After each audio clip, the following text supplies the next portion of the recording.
कांग्रेस तो शुरू से ही घोषणाएं करती है जी। इम्प्लीमेंट तो बीजेपी करती है और अब कांग्रेस को बोलने के लिए बीजेपी ने कोई स्कोप नहीं छोड़ा है। और ये जाति गणना को जो चला है इससे मेरे हर छोटे बड़े भाई को इसका बहुत फायदा मिलेगा। कांग्रेस को तो झूठे आरोप लगाने में ना बड़ा मजा आता है, कहने से नहीं उनकी बातों को जो मानता है वो सम्मान होता है कि हमने बाबा साहेब का सम्मान किया है। बाबा साहेब सबके हैं और हमेशा वो सम्मानीय है और बीजेपी पार्टी उनका पूरा सम्मान करती है। जातिगत जनगणना जिसको लेकर कांग्रेस कई समय से अपने प्रदर्शन और आंदोलन की ओर थी और ये मुद्दा जो है इस पर भारतीय जनता पार्टी यानी बीजेपी सरकार ने कोई स्पेस नहीं छोड़ा है। जी हाँ, आज इसी मुद्दे पर हम बातचीत करेंगे। बातचीत करने के लिए हमारे साथ मौजूद है Sarita Mittal ma'am. Welcome ma'am.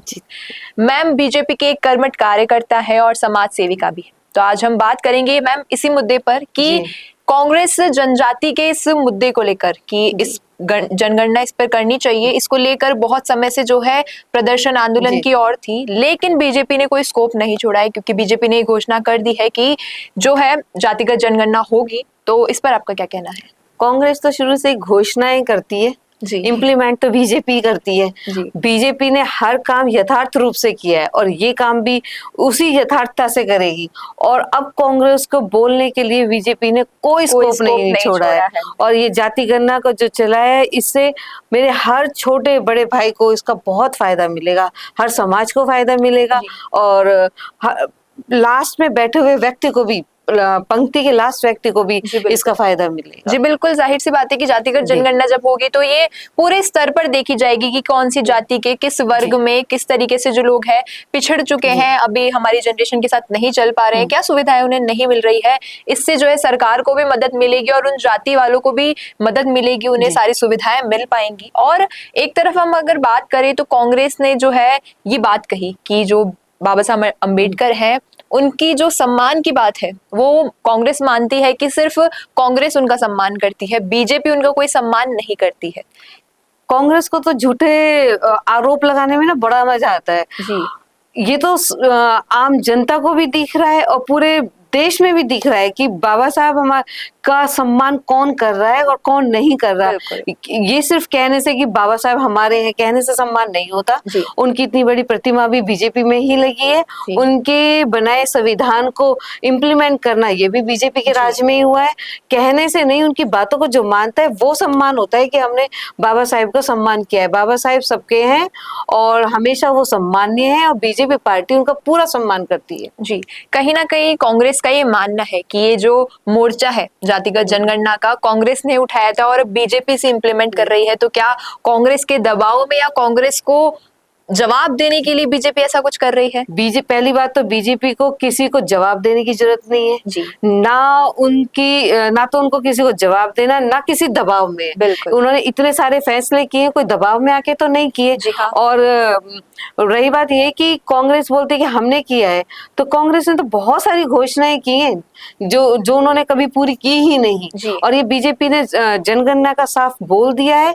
और इसमें अगर राहुल गांधी जी बोलते हैं कि राहुल गांधी जी ने जनगणना के लिए अप्लाई किया या उन्होंने मांग की, तो उन्होंने कभी 370 की मांग क्यों नहीं की? बिल्कुल जी।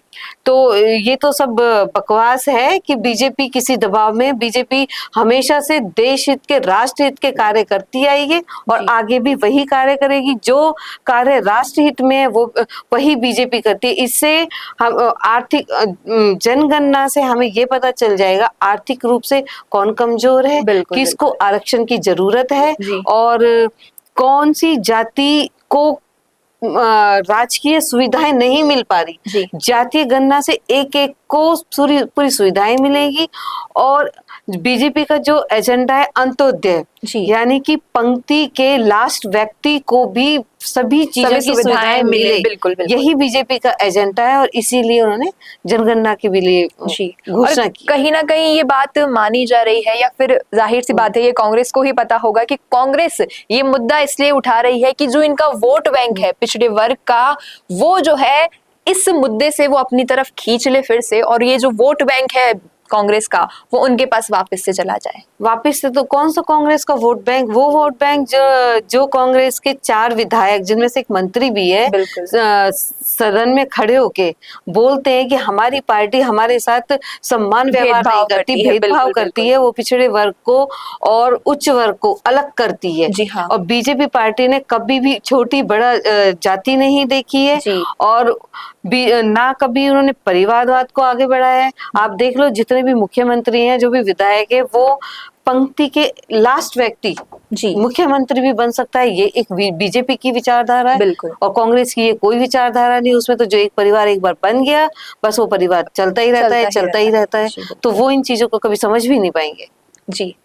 तो अगर हम बात करें कि कांग्रेस का ये वोट बैंक, जैसे आपने की कहा कि कौन सा वोट बैंक, लेकिन शायद कांग्रेस ने ये एक अपना एक मुद्दा बनाया था, एजेंडा बनाया था इस वोट बैंक को अपनी तरफ आकर्षित करने के लिए, लेकिन अब बीजेपी ने कोई स्पेस नहीं छोड़ा है। तो अब कांग्रेस क्या कोई और मुद्दा नया उठा सकती है? कौन सा मुद्दा उठाएगी? उनके पास कुछ बचा ही नहीं। अल्पसंख्यक जो इनका एक बहुत बड़ा वोट बैंक था, तो वो भी उनका साथ छोड़ते जा रहे हैं। आप आजकल यूट्यूब पे और उन पे कितना अल्पसंख्यकों का आ रहा है कि हमारी पार्टी हमारे साथ कोई इंसाफ नहीं करती। 3 तलाक किसने उठाया? इतने समय से हमारी मुस्लिम बहनों पे जो अत्याचार हो रहे थे, उसकी तरफ ध्यान कांग्रेस का क्यों नहीं गया? तो उनका बहुत बड़ा वोट बैंक था ना। बिल्कुल बिल्कुल। तो उसको भी इम्प्लीमेंट तो बीजेपी ने किया ना। तो वोट बैंक तो उनका कभी जो उन्होंने झूठे घोषणाओं से, वादों से पकड़ रखा था, एक दिन तो सच्चाई सामने आएगी ना। दूध का दूध, पानी का पानी होगा। तो झूठ की चीज, झूठ पे तो कभी भी आधार हम बना नहीं सकते। जी। तो वोट बैंक तो उनका बहुत पहले ही जा चुका था। जी।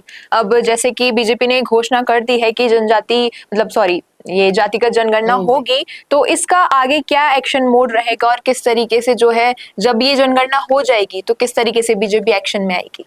बीजेपी जनगणना करवा के उसमें सबसे बड़ा फायदा उनको होगा जो पिछड़े वर्ग में कभी आगे आ नहीं पाए और सरकार तक पहुंच नहीं पाए।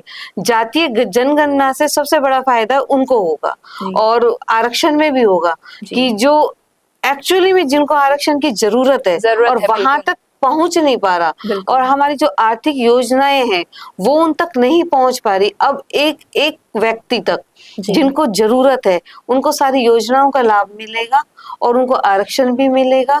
जातीय जनगणना से मेरे सभी समाज के भाइयों को बहुत फायदा मिलेगा। जी। तो ये जाहिर सी बात है कि जब बीजेपी इस एक्शन मोड में अब आ चुकी है कि जातिगत जनगणना की जाएगी और सभी पिछड़े वर्गों को सारी सुविधाएं मिलेंगी, जो कतार में पीछे खड़े हैं उन्हें भी आगे लाया जाएगा और सारी सुविधाएं उन तक पहुंचाई जाएंगी, जिनसे कि जो बड़े तबके के, या अगर हम जाति वर्ग की और इन सब की बात ना करें, लेकिन जो सुविधाएं सभी को मिल रही हैं लेकिन वो इससे पीछे रह गए हैं, तो उन्हें भी ये सुविधाएं मिलेंगी। और बीजेपी इस एक्शन मोड में कब दिखाई देगी और क्या क्या जो है बीजेपी नई योजनाएं लाएगी इन वर्गों के लिए, ये भी देखने वाली बात होगी। लेकिन आप देखते रहिए संवाद भारत का, भारत के लिए, क्योंकि हम लाते हैं ऐसे ही बहुत अहम मुद्दे जो देश की जनता के लिए बहुत जरूरी है। अगर वीडियो पसंद आया हो तो इसे लाइक करें, शेयर करें और चैनल संवाद को सब्सक्राइब करना न भूलें।